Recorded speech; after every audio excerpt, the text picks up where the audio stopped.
Our Old Testament lesson comes to us through the book of the words of the prophet Isaiah, chapter 52, verse 13, through chapter 53, 12. Isaiah 52, 13, through chapter 53, 12. Behold, my servant shall prosper. He shall be exalted and lifted up, and shall be very high. As many were astonished at him, his appearance was so marred, beyond human semblance, and his form beyond that of the sons of men, so that he startle many nations. Kings shall shut their mouths because of him, for that which has not been told them they shall see, and that which they have not heard they shall understand. Who has believed what we have heard, and to whom has the arm of the Lord been revealed? For he grew up before him like a young plant, and like a root out of dry ground. He had no form or comeliness that we should look at him, no beauty that we should desire him. He was despised and rejected by men, a man of sorrows and acquainted with grief. And as one from whom men hide their faces, he was despised, and we esteemed him not.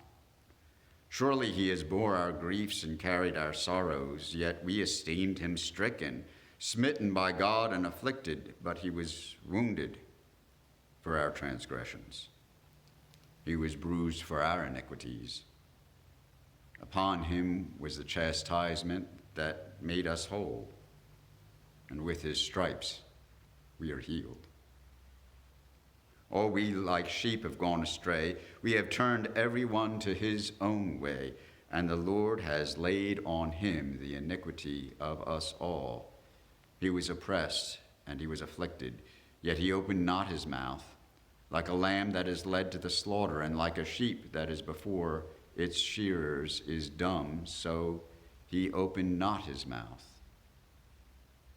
By oppression and judgment he was taken away.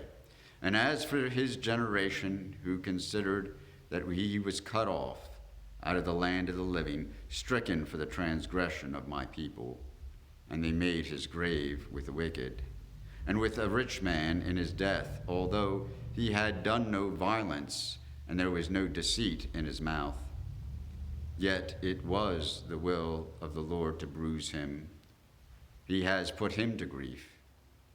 When he makes himself an offering for sin, he shall see his offspring. He shall prolong his days. The will of the Lord shall prosper in his hand. He shall see the fruit of the travail of his soul and be satisfied.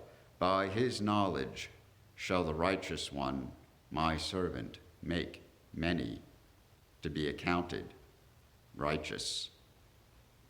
Therefore I will divide him a portion with the great, and he shall divide the spoil with the strong, because he poured out his soul to death, and was numbered with the transgressors. Yet he bore the sin of many, and made intercession for transgressors. Lord, we bless thee for fulfilling thy law, the prophets, and all your promises. Amen.